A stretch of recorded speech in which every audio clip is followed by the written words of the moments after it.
우리 성경 말씀 찾겠습니다. 사도행전 21장.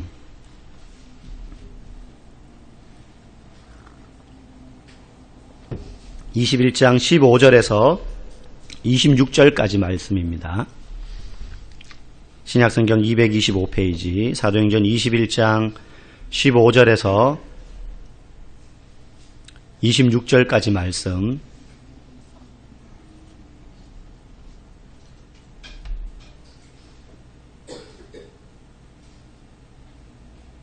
네, 한 절씩 교독하고 26절은 같이 읽도록 하겠습니다. 이 여러 날 후에 여장을 꾸려 예루살렘으로 올라갈새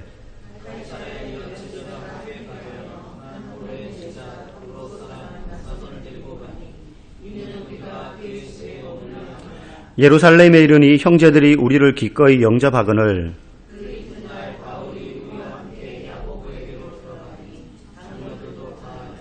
바울이 무난하고 하나님이 자기의 사역으로 말미암아 이방 가운데 사신 일을 낱낱이 말하니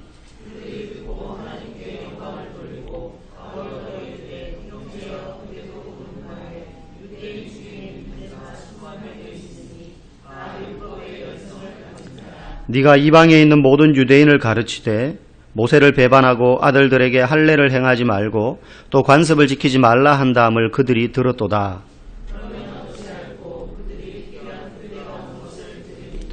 우리가 말하는 이대로 하라. 서원한 네 사람이 우리에게 있으니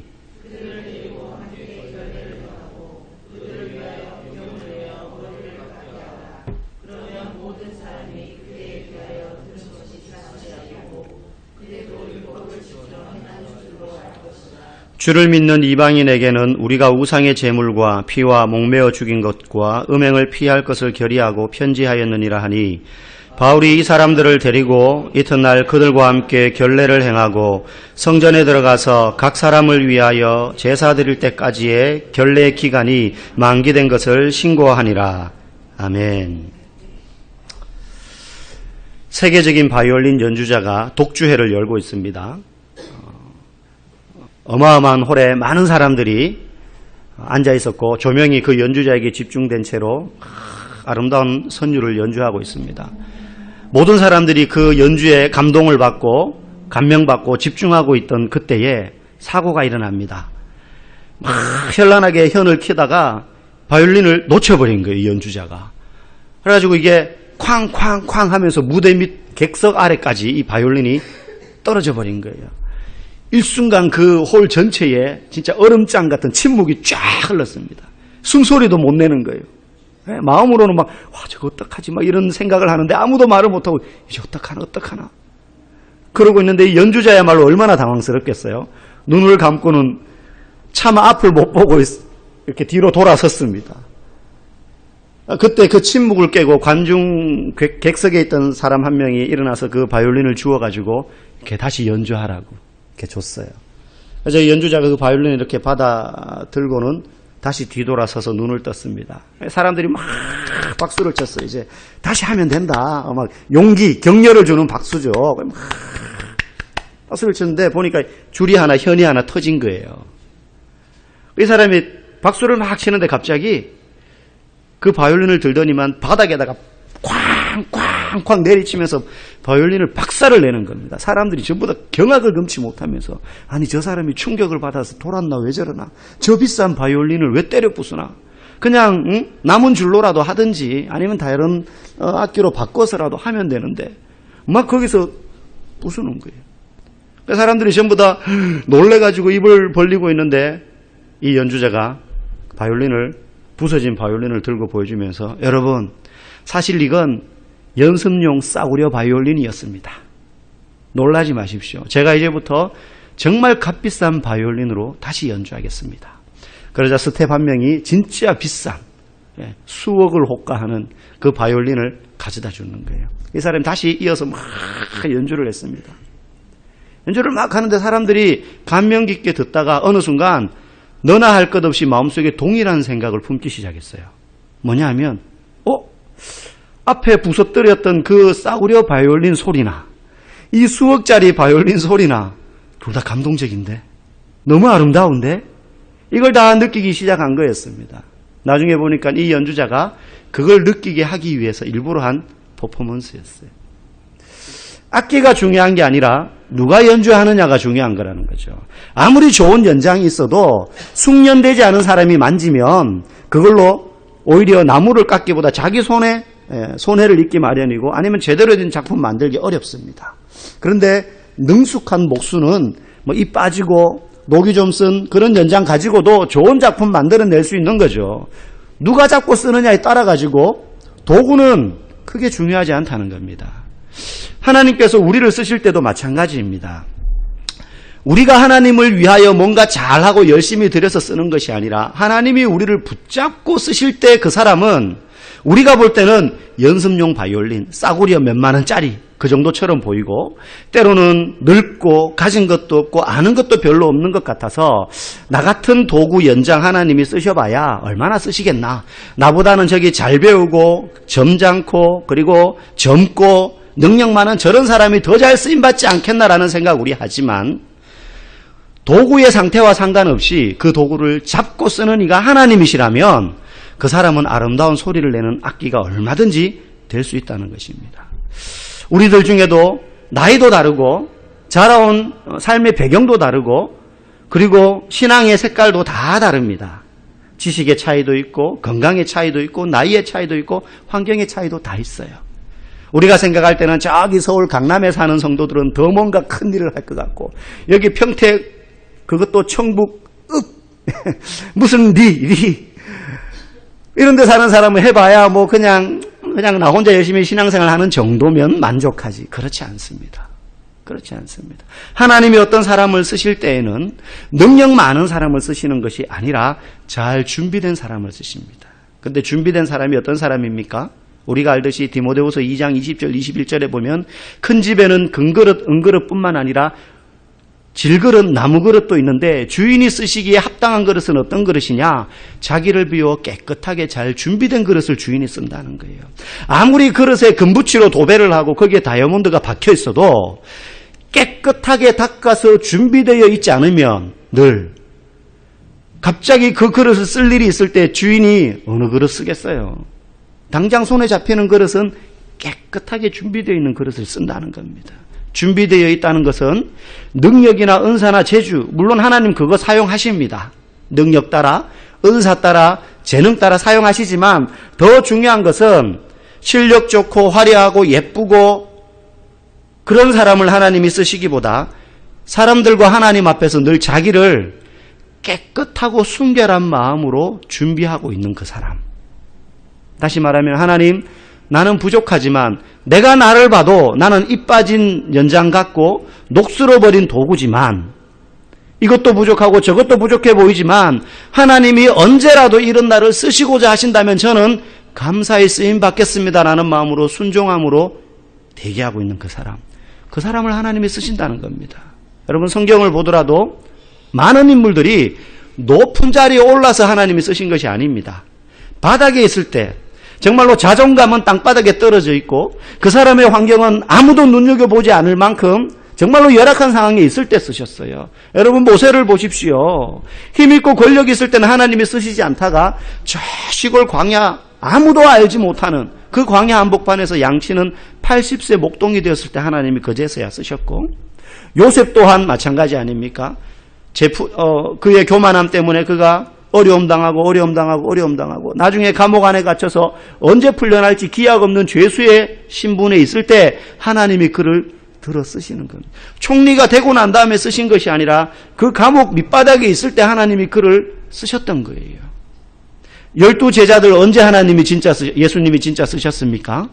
예수님 따라다닐 때 막 예수님에게 환호가 몰리고 인기가 몰리고 자기들에게도 그런 이목이 저 사람들이 예수님의 제자들이래. 저 베드로, 야고보, 요한은 수제자들이래. 그럴 때 쓰신 것이 아니라 예수님이 십자가에 못 박히시고 죽고 난 다음에 그들이 다 절망해가지고 꿈도 희망도 산산이 깨어져서 이제 나는 아무것도 할 수 있는 게 없구나라는 마음으로 고향으로 다 낙향해서 고기 잡을 그때 예수님이 찾아오셔서 그를 사람을 낚는 업으로 부르시고 쓰셨던 거예요. 우리가 우리 자신을 볼 때는 화려해 보이는 거 하나도 없고 연약해 보이고 이빨 빠진 것처럼 보이지만 하나님이 우리를 쓰시고자 하신다면 정말로 숙련된 목수 되신 그분께서 우리를 쓰실 줄로 믿습니다. 여러분, 우리가 신앙생활을 하다 보면 착각할 때가 있습니다.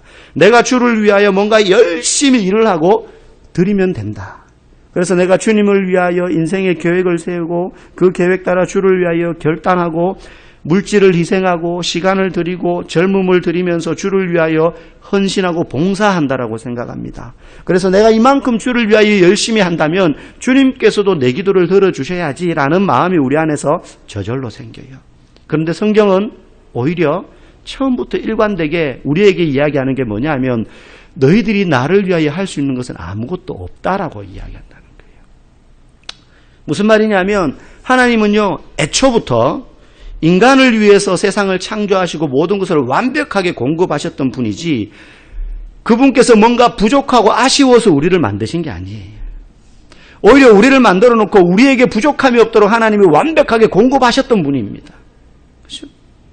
그러므로 우리가 하나님을 위해서 무엇인가 최선을 다해서 드린다고 할지라도 그렇게 해서 하나님을 위하여 우리가 물질을 드리고 시간을 드리고 헌신을 하고 젊음을 드리고 재능을 드리고 주를 위하여 전도하고 열심히 신앙생활을 해서 이거 다 하나님 위해서 하는 겁니다 라고 한다고 할지라도 그게 부족했던 하나님의 영광을 더 채운다거나 하나님에게 없던 뭔가를 더해 드리는 것이 아니라는 겁니다.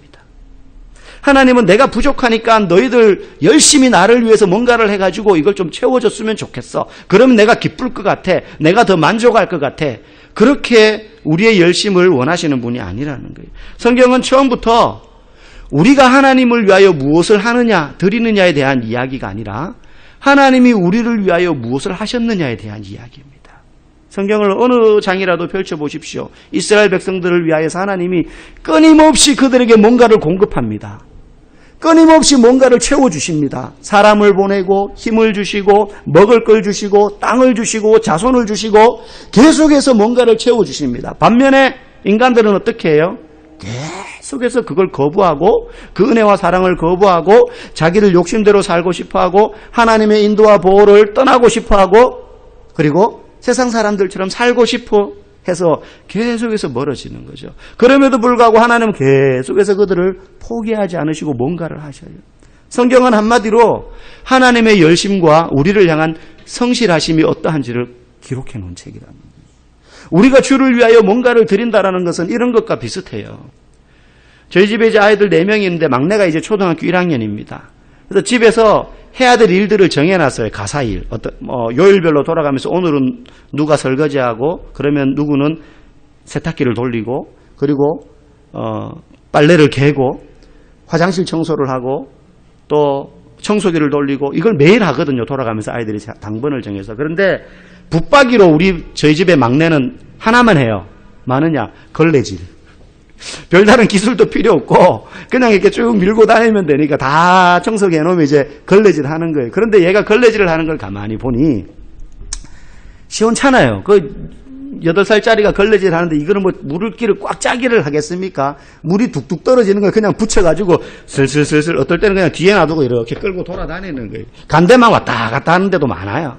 그래서 나중에 다 했다고 이제 치우고 나서 이렇게 보면 물이 막 흥건합니다. 바닥에. 잘못하면 미끄러질 정도로. 그래 놓고 그 애는 뭐라 그래요? 아빠 나 잘했죠? 막 이렇게 뿌듯해하는 거죠. 그럼 저는 속으로 무슨 생각이 들어요? 애놈 자식아 잘하긴 뭘 잘해. 아빠가 그냥 한번 하는 게 훨씬 낫지. 다음부터 너 하지 마. 아빠가 할게. 라는 속마음을 만약에 입 밖으로 내면 그거는 빵점 부모예요. 빵점 부모. 그렇게 했더라도 부모는 뭐라 그래요? 아이고 우리 새끼 잘했네.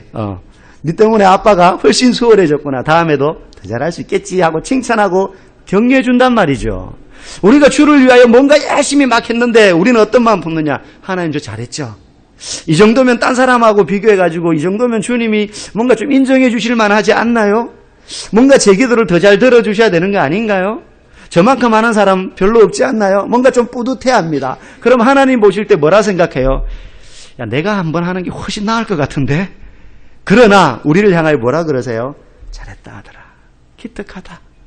네가 그렇게 한다고 내게 뭔가 더 도움이 되거나 더 힘이 되거나 플러스가 되는 건 아니나 그러나 네가 하는 그 열심 내가 너무 기특하다. 고맙다. 그런 마음으로 우리를 보시는 것이고 우리가 주께 드리는 것이 그런 거라는 거예요. 그래서 마치 내가 아니면 아무것도 할 수 없는 것처럼 하나님은 우리를 보시면서 일을 맡기셔요. 야, 네가 하면 더 잘할 수 있을 것 같아. 사실 아니거든요. 하나님이 직접 하면 더 완벽하고 한 번에 완전히 끝낼 수 있어요. 그런데 우리를 향하여 설득하시는 거죠. 야, 너 이거 좀 했으면 좋겠어. 나보다 네가 하면 더 잘할 것 같은데? 저 사람보다 네가 하면 더 아름답게 일이 이루어질 것 같은데? 그걸 좋아하시면서 우리에게 일을 맡기시는 거죠. 너 한번 해보지 않을래? 너 한번 나를 위해서 이렇게 헌신해보지 않을래? 너 나를 위해서 이런 인생 살아보지 않을래? 너가 일해보지 않으련? 우리에게 그렇게 말씀하실 때 우리는 어때야 됩니까? 그렇죠. 저밖에 없죠. 그런 마음 품더라도 우리 속에는 주님, 제가 정말 이거 해도 되나요? 제가 정말 이거 해도 주님 괜찮으시겠어요? 그러면서 감사함으로. 어떤 의미에서는 그래서 저는 아직까지 믿음도 부족하고 교회 다닌 지도 얼마 안 됐고 저는 성경도 아는 것도 없고 저보다도 훨씬 잘하는 분들이 있고 어떤 의미에서는 인간적인 관점에서는 그게 겸손인 것 같지만 하나님 입장에서 볼 때는 교만이죠. 야, 내가 너 그런 줄 모르고 시키는 줄 아니? 너 이것도 부족하고 저것도 부족하고 이것도 안 되고 하면은 중간에 포기할 것도 같고 내가 그거 다 감안해서라도 그럼에도 불구하고 너가 일하는 것 보는 것만으로 나는 기쁘다. 내 일에 너가 좀 동참했으면 좋겠다. 그런 마음으로 주님은 우리에게 요구하신다는 겁니다. 그때 우리는 기뻐하며 감사함으로 그 일 감당해야 되는 것이죠. 성경에 보면요, 우리가 잘 아는 이야기가 나옵니다. 다윗과 골리앗.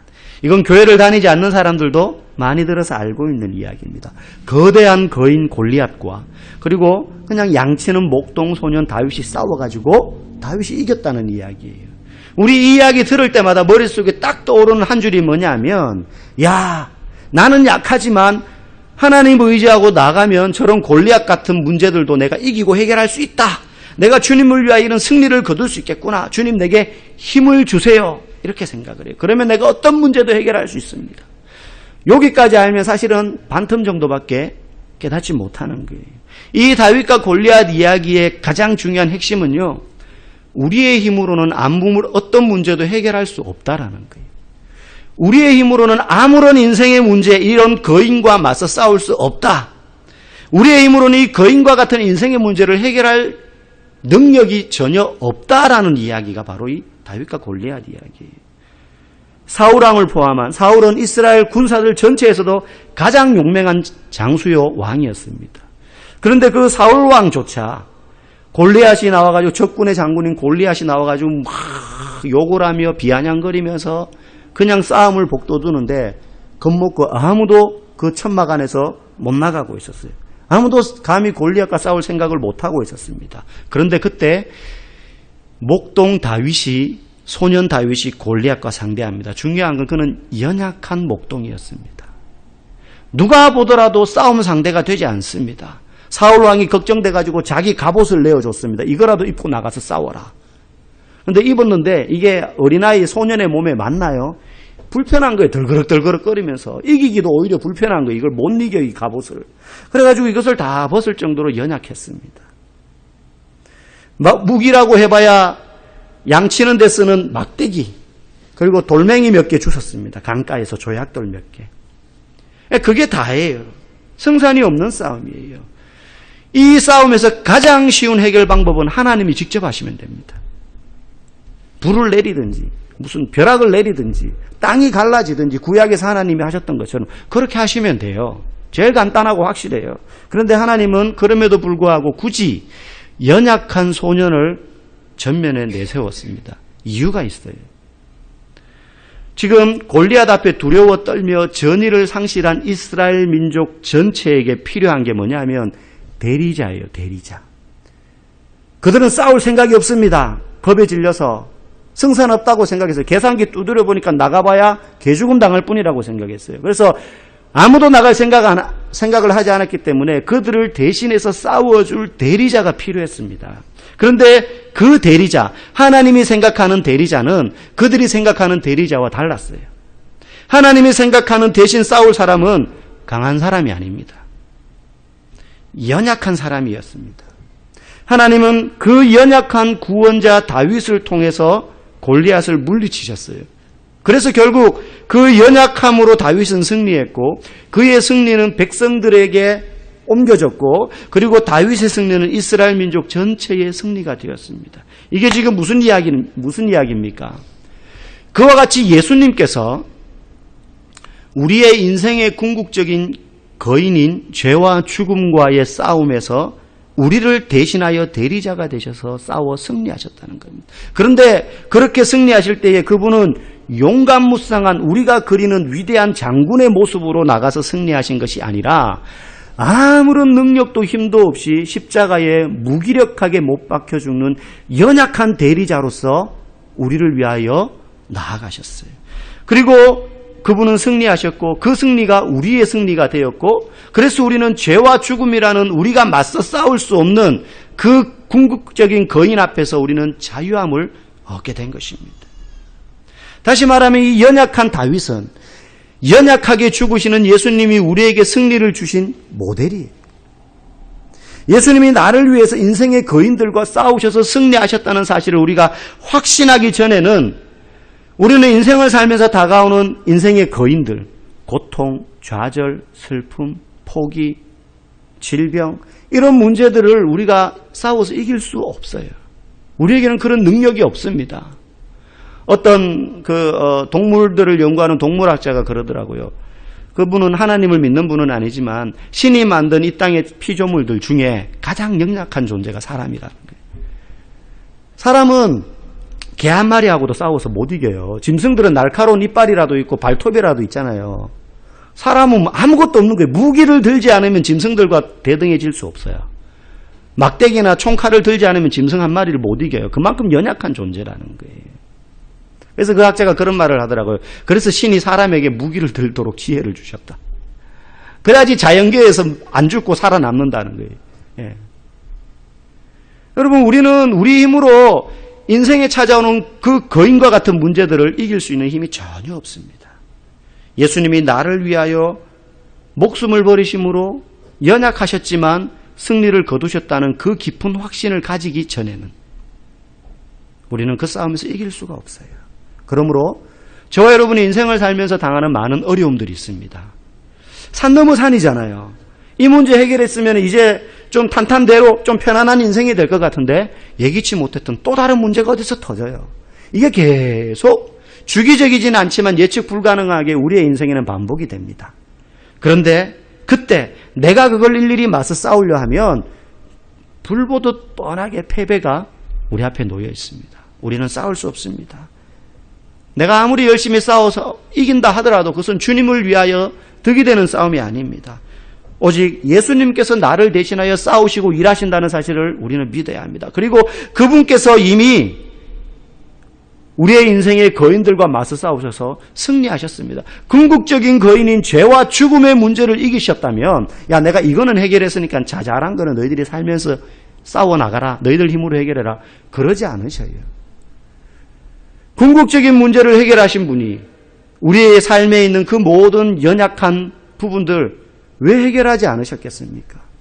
자기 아들이 무엇을 원하는지 아버지라면 다 알고 채워주시는데 그분이 우리를 위하여 생명을 선물로 주셨는데 우리의 삶에 필요로 하고 원하는 것이 무엇인지 알고 다 채워주시지 않겠느냐고 마태복음에서 예수님이 이야기하시잖아요.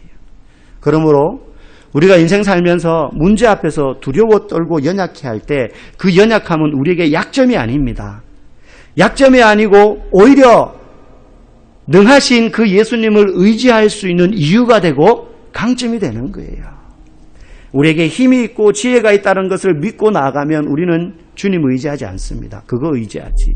그러나 내가 연약하다는 사실을 알기 때문에 우리를 위하여 승리하신 그 주님을 의지할 수 있게 되는 것이고 그 예수님의 승리가 우리의 승리가 되는 것입니다.